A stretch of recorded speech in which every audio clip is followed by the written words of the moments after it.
रेवती रानी विजयार्थ पर्वत के दक्षिण श्रेणी संबंधी मेघकूट नगर का राजा चंद्रप्रभ अपने चंद्रशेखर पुत्र के लिए राज देकर परोपकार तथा वंदना भक्ति के लिए कुछ विद्याओं को धारण करता हुआ दक्षिण मथुरा गया और वहां गुप्ताचार के समीप क्षुल्लक हो गया।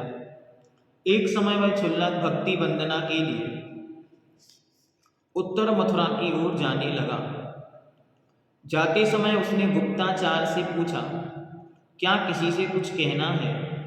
गुप्ताचार ने कहा, सुब्रत मुनि को वंदना और वरुण राजा की महारानी रेवती के लिए आशीर्वाद कहने के योग्य है।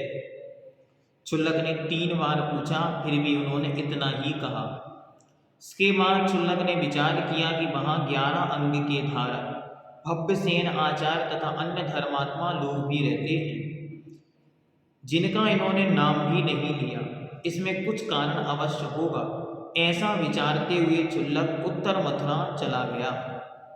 वहां जाकर उन्होंने सुब्रत मुनि के लिए गुप्ताचार की वंदना कही। सुब्रत मुनि ने परम वात्सल्य भाव दिखलाया। वह उनके दर्शन कर भव्यसेन की बसतिका में गया। क्षुल्लक के वहां पहुंचने पर भव्यसेन ने उसे संभाषण भी नहीं किया। भव्यसेन सोच के लिए बाहर जा रहे थे। क्षुल्लक उनका कमंडल लेकर उनके साथ बाह्य भूमि में गया और विज्ञा से उसने आगे ऐसा मार्ग दिखाया कि हरे हरे कोमल तृणों के अंकुरों से आच्छादित था। उस मार्ग को देखकर क्षुल्लक ने कहा कि आगम में ये सब जीव कहे हैं। भव्यसेन आगम पर अनुचित अश्रद्धा दिखाते हुए तृणों पर चले गए। क्षुल्लक ने फिर विक्रिया से कमंडलू का पानी सुखा दिया। जब शुद्धि का समय आया तब कमंडली में पानी नहीं है और कहीं कोई विक्रिया भी नहीं दिखाई देती। यह देख भी आश्चर्य में पड़ गए। तदनंतर उन्होंने स्वच्छ सरोवर के जल और उत्तम मिट्टी से शुद्धि की। इन सब क्रियाओं से उन्हें मिथ्या दृष्टि जानकर क्षुल्लक ने भव्यसेन का नाम अभव्यसेन रख दिया। बाहर से दिखने में तो बड़े ज्ञानी दिखते थे, लेकिन उनका आचरण एक मिथ्या दृष्टि के समान था। मुनि मुद्रा थी लेकिन आगम पर श्रद्धा नहीं थी। ये सब क्रियाएं जब क्षुल्लक जी ने स्पष्ट रूप से देखी तो क्षुल्लक जी समझ गए दाल में कुछ काला है। इसीलिए गुरु महाराज ने इनके लिए कुछ भी नहीं बोला था। इसके बाद क्षुल्लक ने दूसरे दिन पूर्व दिशा में पद्मासन पर स्थित 4 मुखों से सहित युग्योपवनीत आदि युक्त तथा देव और दानवों से बंधित ब्रह्मा का रूप दिखाया। राजा तथा भव्यसेन आदि लोग वहां पहुंच गए, परंतु रानी रेवती लोगों से प्रेरित होने पर भी नहीं गई। वह यही कहती रही कि ब्रह्मा नाम का देव कौन है। इसी प्रकार फिर उन क्षुल्लक ने दक्षिण दिशा में गरुड़ के ऊपर आरूढ़ 4 भुजाओं से सहित तथा गदा शंख आदि के धारक नारायण का रूप दिखाया। पश्चिम दिशा में बैल पर आरूढ़ तथा अर्धचंद्रा जटाजूट पार्वती और गणों से सहित शंकर का रूप दिखाया, परंतु रेवती रानी फिर भी वहां नहीं गई। अब अंत में उस क्षुल्लक ने उत्तर दिशा में समूचरण के मध्य में 8 प्रातिहार्यों से सहित सुरनर विद्याधर मुनियों के समूह से वंद्यमान पर्यंकासन में स्थित तीर्थंकर महाप्रभु का भगवान का रूप दिखाया। वहां सब लोग गए, किंतु रानी रेवती लोगों के द्वारा प्रेरित किए जाने पर भी नहीं गए। वह यही कहती रही कि नारायण 9 ही होते हैं, रुद्र 11 ही होते हैं और तीर्थंकर 24 ही होते हैं। ऐसा जिनागम में कहा गया है और वे सब हो चुके हैं। यह कोई माया भी है। बहुत स्पष्ट ये कहानी पूरे जीवन के लिए बहुत बड़ा स्पष्ट निर्णय है कि बाह्य में आचरण कैसा है, बस यही उनकी मुनुक्त की निशानी है। हमसे भी अच्छे हैं ऐसा मत कहो। अभी तो जो 28 मूल गुण हैं, यदि उनमें वे दिखाई पड़ रहे हैं तो ही वे मुनि हैं। ये मत कहो हमसे तो अच्छे हैं, हम तो कपड़े ओढ़े रजाई में बैठे हैं, नग्न मुद्रा में बैठे हैं, इसलिए वे अच्छे हैं। नहीं, अगर वे 28 मूल गुणों का पालन जैसा आगम में वर्णित है वैसा नहीं कर रहे हैं, वे मुनि नहीं है। और दूसरा, संसार में कितनी भी ढोंग धतूरे मिथ्यात्व मायाचारी छल कपट दुनिया भर की क्रियाएं चलती रहे, हमारा दृढ़ श्रद्धा हिलना नहीं चाहिए। कोई कितनी भी ज्योतिषीय बताए, घोषणाएं करे, पर्चे बनाए, आपकी सारी सारी बातें पहले से बता दे, तो भी हम यही जाने संसार में लौकिकता में बहुत कुछ संभव है, होता रहेगा। इसमें धर्म नहीं है कि वो कोई सर्वज्ञ नहीं है, वो कोई भगवान नहीं है।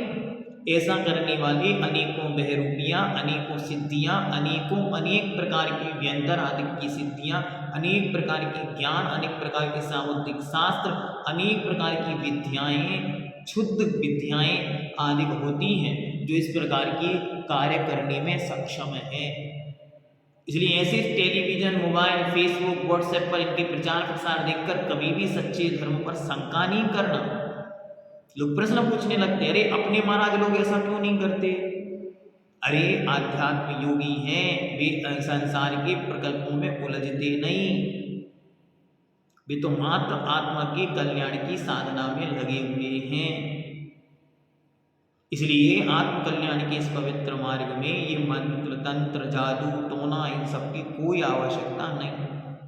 इसलिए कोई आपका भविष्य बता देगा, पर्चा बना देगा, पर्चे में बहुत कुछ लिख देगा, उससे आपको उनमें धर्म ढूंढने लग जाए, ये सब आपकी मूर्खता है, सर्वज्ञता नहीं। भगवान तो थे, हो गए, अब यहाँ पर कोई भगवान नहीं। ये सब क्या है? ये सब किसी व्यंतर की माया हो सकती है, ये किसी प्रकार की सिद्धि हो सकती है। अनेक प्रकार की सिद्धियां, अनेक प्रकार के व्यंतरों के द्वारा किए गए अनेक प्रकार के उपद्रव दिखाई देते हैं कि उनमें से कुछ हो सकता है, लेकिन ये धर्म है नहीं, ऐसा नहीं मानना। इसे धर्म से तुलना करना नहीं, कभी नहीं करना। अगले दिन चर्या के समय उसने एक ऐसे क्षुल्लक का रूप बनाया जिसका शरीर बीमारी से क्षीण हो गया था। रानी रेवती के घर के समीपवर्ती मार्ग में मायामयी मूर्छा से गिर गया। रानी रेवती ने जब यह समाचार सुना तब भक्ति पूर्वक उठाकर ले गई, उनका उपचार किया। पथ उपचार कराने के लिए उद्धत हुई। उसने अपने कर्मचारी आदि को बुलाया, उनको उठाकर ले गई और फिर उनका उपचार कराया। उस क्षुल्लक ने आहार करने के बाद दुर्गंध से युक्त वमन कर दिया। रानी ने वमन को दूर करके कहा, हाय, मैंने प्रकृति के विरुद्ध अपथ्य आहार दिया। रानी रेवती के उक्त वचन सुनकर क्षुल्लक ने अपनी माया को संकोच कर हर्ष के साथ उसके लिए गुप्ताचार का आशीर्वाद कहा और लोगों के बीच उसकी अमूर्त दृष्टिता की प्रशंसा की। यह सब कर क्षुल्लक अपने स्थान पर चले गए। राजा वरुण शिवकूर्ति के पुत्र के लिए राज देकर तथा तप ग्रहण कर महेंद्र सुख में देव हुआ तथा रानी रेवती भी तप कर ब्रह्म स्वर्ग में देव हुई। इस प्रकार यह रानी रेवती की कथा हम सबके जीवन को बड़ी प्रेरणादायक है। प्रेरणा इतनी श्रेष्ठ है कि हमें कभी भी मिथ्यात्व के आगे छलावा, झूठ, मायाचरी और दुनिया के जो देवी देवता, तंत्र मंत्र, गंडा, ताबीज हैं, इनके आगे झुकना नहीं है। ये सत्य नहीं है, ये किसी का भ्रम है। इस भ्रम में हमको नहीं उलझना। रानी रेवती की तरह हमारा सम्यक भी दृढ़ बने, मजबूत बने और हम भी सम्यक के निर्दोष 8 अंगों का पालन करते हुए इस संसार चक्र से पार हो, भव समुद्र से पार हो, अपनी आत्मा का कल्याण कर सकें। इस पवित्र भावना के साथ जय सम्यक दर्शन की जय हो, सम्यक के 8 अंगों की जय हो, जय हो, जय हो।